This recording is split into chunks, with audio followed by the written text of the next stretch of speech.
I used to set New Year's resolutions like every year, but year after year, nothing changed, right? Nothing happened. Gosh, even by like the middle of January, I'd practically like forgotten what they even were. So I had this breakthrough one year, and I realized that the December solstice is really the true new year when the light returns to the northern hemisphere, right? So I decided to align with the earth and the sun's timing instead of the Gregorian calendar. And I held a solstice ceremony. I set my intentions. And I just felt aligned to something larger. It felt different. Something in me was changing. And then I had like my next insight, which was to use each new moon each month to support my solstice intentions. And so I broke those yearly intentions and larger goals, my solstice vision, into smaller monthly ones, and it worked. By the next December solstice, I had literally accomplished like everything on my list. I felt like I cracked the code, I stayed connected to what I was doing, what I wanted at the December solstice, because each new moon, I kept checking in with it and taking action around each piece and part of it. And the best part of all is like, I was aligned with the cosmos, with the sun, with the earth, the moon, and reconnecting to my ancestral ways. And I feel like we're all longing for deeper connection, connection to spirit, to nature, to Mother Earth, to the cosmos, the sky, astrology, the planets, and our ancestral wisdom, the way that the people who came before us, that were connected intimately with the earth and sky, did things. So last week was the equinox, and I talked about the sun's yearly cycle. And this week, I want to talk about the moon's monthly cycle and how I use it to live aligned and on my soul path.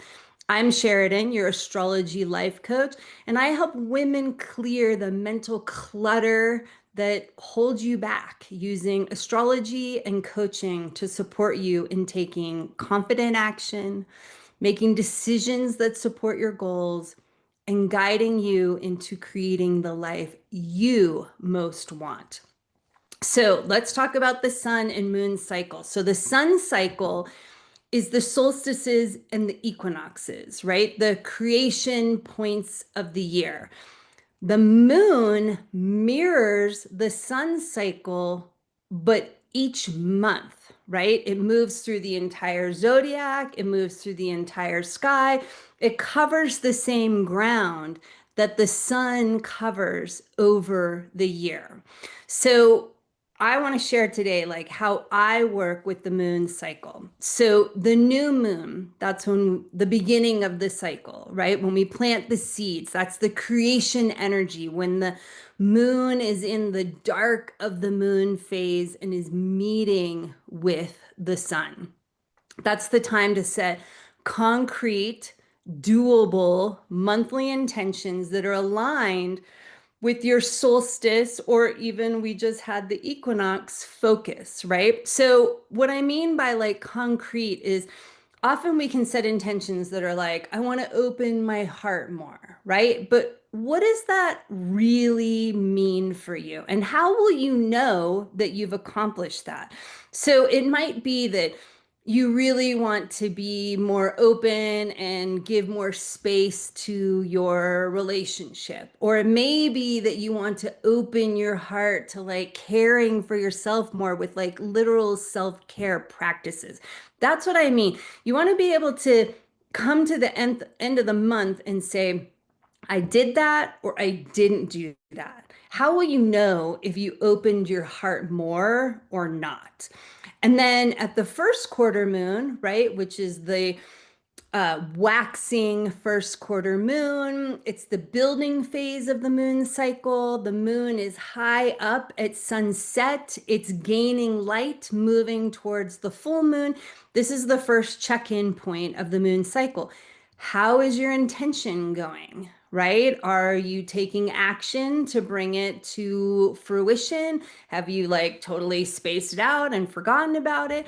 Right? This is the time at the first quarter moon to pick one micro action, one little baby step that feels easy to do, to focus on for this 1 week that helps bring your new moon intention and then ultimately your solstice vision to life.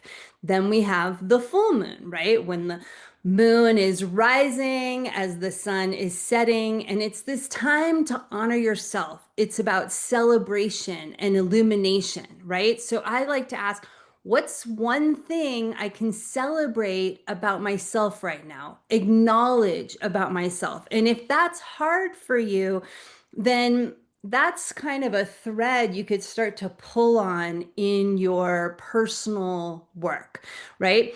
There's this focus in our modern world right now that the full moon is this time for releasing, but really the full moon is the time that we would gather together and have food and dance around the bonfire and socialize and celebrate the light. So I think it's an important time to celebrate something about ourselves and just let yourself shine, even if it's just your inner knowing and your inner acknowledgement.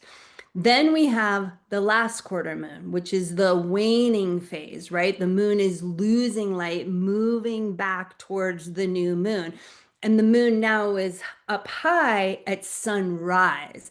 So it's this next check-in point before the moon cycle comes to an end.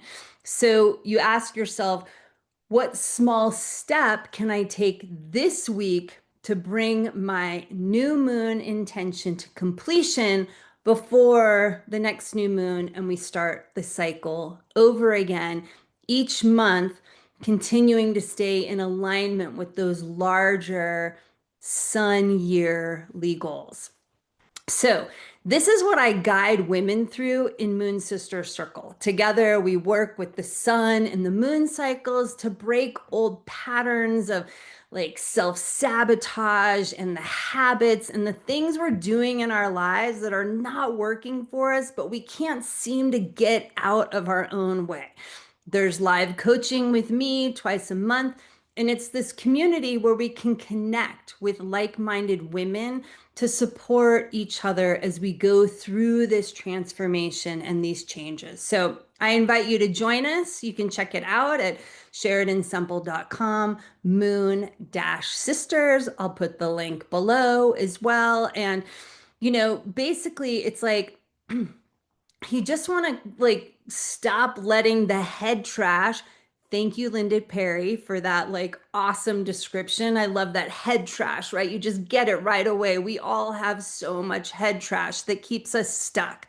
My life has changed through this work of working with the sun cycle, the moon cycle, the astrology, and then bringing in like modern transformational coaching, like Jungian shadow work to help us make those changes.